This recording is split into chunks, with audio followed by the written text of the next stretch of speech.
They left Wilson totally unmarked, and Bassey was on hand to score Fulham's second of the game. Burnley 1, Fulham 2. You know, if Arne Slot had hair, this last week he would have lost all of it, wouldn't he? He'd be bald with the stress that he's had. But a big win for him against Brighton, and we can now hear from the Liverpool manager. I think the reason why he wasn't in Milan was his interview, and the question is always, and everybody has a different opinion about that, should he be once, twice, 3 times, 4 times, 4 months, 12 years? Every manager makes different decisions in that, but he wasn't involved in the game against Milan, and I spoke to him yesterday, and I think, as I usually never say anything about where we talk about, I'm not going to make an exception now, but I think actions speak louder than what has been said. He was in the squad again, and when I had to make my first substitutions, I brought him in, and he performed as I think every fan, including me, would like him to perform today. He's had a lot to deal with, hasn't he, Arne Slot? You think of what he's had to deal with since he took over the club, the Trent situation, the contracts issues with Van Dijk and Salah, and now this Salah situation as well.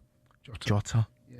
I mean, you think of that in a space of, 15 months? Well, leaving. Yeah, there's been a lot. There has been a lot, and last season, everyone was telling me Liverpool great. They weren't great. They were good. And the rest of the league, I felt... fell off a little bit. Let the league down. It's not Liverpool's fault. Liverpool are the best side. They deserve to win the title. He's had a lot of change. I think one of the problems, and there's so many strands to this, the fullback area. You know, he's had Trent's gone, hasn't quite sorted out right back. Slobosai played a lot of games there. I think he's tried 5 right backs this season. Well, that doesn't surprise me. 5. Yeah, that doesn't surprise me. Also, Robinson, people are saying he's, things in Kirkes, brilliant at Bournemouth last season. Hasn't quite happened. And then you move up the field. When you get to the front three, well, there's been wholesale changes. Yeah. The Wirtz one, and also the Isak has come in and looks a shadow. And there's a lot of moving parts to this. I think if Liverpool get top 4, right here, right now, you take that, wouldn't you? Yeah. 100%. That and a cup run. I think Liverpool fans would begrudgingly say, okay, we'll take that. When you say cup, you talk like domestic. No, I'll take domestic. I don't think Liverpool do anything in the Champions League. No. I think, as you say, I think there's too many moving parts. Let's hear from Jonathan, the Liverpool fan. John, I don't know if you heard from Joe just before the break, saying he would sell Salah for 80 million. Do you feel the same? Would you let Salah go now? Evening, lads. No, I mean, that's why I called up. I heard that call and nearly fell off my chair. I mean, I just think, do some of these Liverpool fans actually have think for themselves, or have they literally just parroted what Carragher's trying to do, which is get Salah out of the club? Absolute joke. These players come around once in a generation. Even you two lads. I don't think Jason's a Liverpool fan. Obviously, I don't know if you are, but even you two have hit the nail on the head. He's a top-class, world-class performer. These boys do get emotional at times. He's been dropped, and you move on. You get on. He's a generational player. You've got Dalglish, you've got Gerrard, and you've got Salah. Are Liverpool Football Club stronger with Salah in the team? Of course they are. Of course they are. I don't know, actually. No, I don't know whether that's true. If it was Liverpool in the Champions League final tomorrow, would Salah not be starting for you? I don't know whether that's true. I don't know, actually. I don't know whether... I think... No, go on. Even on the bench, right? If you're saying he doesn't start because the new system is slightly different, even if, like you lads, you're Chelsea, you've got a weapon, right? You've got a top bench. So you need strength in depth. Like if you look at our bench without Salah, that's the issue, though, isn't it, Jonathan? Jonathan, that's the issue. He won't accept the bench, would he? Like if Salah was happy to kind of be a bit part player towards what are the latter stages of his career, fine. He won't accept the bench. Never. No chance. One thing I've thought of that I haven't really heard much of. So these top players, like look at Modric at Real Madrid, right? He's 40-something, and they are squeezing every last bit of juice out of him, right? And they're sort of building a team around him and moving position. Salah, he's only 32. Why would you not go, okay, you've not got the pace to go down the wing now. Why don't we try you as a 10? Why don't we try you in a Bobby Firmino role, false 9? No, here's the question, right? Modric didn't change position. Why are you now... Sorry, the question I'm going to ask is, why are you now moving all different... You're saying play 10. Well, why have you spent £100 million on Wirtz if you're now trying to squeeze Salah into the team? No, Wirtz is the next gen. He's the next generation, once-in-a-lifetime footballer, they say, so fine, they've paid the money. With Salah, I personally think he's still good enough to play that right wing. I've got no problems with the numbers. All stack up. If you look at the numbers, they back him up. When? I think What numbers for this season? Yeah, the numbers for this season. Yeah, if you look at them, he was still up until he got dropped, top goal scorer, top assist. So if I'm getting dropped and I'm looking at the other wing with Gakpo, and he's getting picked week in, week out, and you've got, the other lad's not getting picked, like the Italian lad, I'm thinking to myself, why have I been dropped? Now, this whole masquerade about, he doesn't defend. Well, he did defend massively. Look at his heat maps. He defends massively under Jurgen, and some of us would think, like, why are you defending? Because you're better at the pitch. Slot's given him this reign last season, and he's won the league. He's an unbelievable. Jonathan, what? Very quickly, what I think a lot of people don't talk about with Salah is that relationship with Trent. It's true. I think everyone's almost sort of forgotten about that. That relationship with Trent was 8 years, so he understood exactly the balls that were coming. He could make the runs.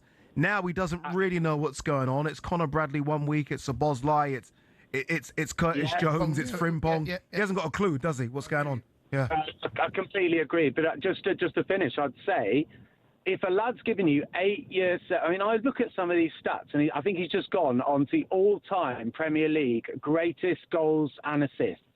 That is you look at Thierry Henry, you look at all of these players, and Salah's beaten them all. Rooney, Henry. Would you not give a lad like that 6 months grace, a season even, just to maybe find his feet and then call it, rather than go Jamie Carragher, let's bin him off? I think. No, but here's the thing. Here's another thing I think that Liverpool fans need to consider. Right, is he could have walked on a free, right?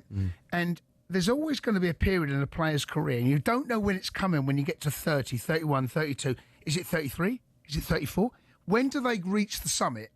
And then they start to come down. When they start to come down, especially because you guys have spent so much money in rebuilding a squad in preparation for when Salah does eventually leave. Yeah. That moment where it's about timing. So Alex Ferguson was probably one of the best ever at selling a player at the right time. And it might not have felt right at the time, but if you get 60 million for Salah now, take it. You take it. You got to speak to Slot about that. You remove emotion from it. There's no sentiment. Yeah, exactly. On Slot, let's hear a bit more from the Liverpool manager. He was asked specifically about Mo Salah's future. He wasn't the only player who walked around the pitch thanking the fans, because the fans deserved a thank you from us. Mo's going to go to the AFCON now. Hope he's going to do very well. And in the meantime, we have to play here without him, with not that many players available at the moment. But the good thing is we play Saturday and then a week in between and then again Saturday. So that's the situation. He's right. I was actually looking at Salah, almost like I had just a camera just on Salah walking around the pitch, thinking, did I see a wave? I didn't see a wave. What I saw was a... You're looking for something, aren't you? I'm looking for anything. Any little clue that he's never going to come back. But he's going to stay. Look, Jace, you know this better than most. When it's gone, isn't it, in terms of your legs? When you're watching Salah, do you feel like he's lost more than just a yard? I don't know whether that's necessarily the only part. I think there's been so much change up front and also behind him. It's a great point you make. The Trent situation really needs to be mentioned, and really mentioned in block caps, because that relationship those two had, right? And now it's Gary Neville Beckham. Right, okay. So he's had how many? You said 5. I didn't know that. Five. But now you mention the names, that makes sense, right?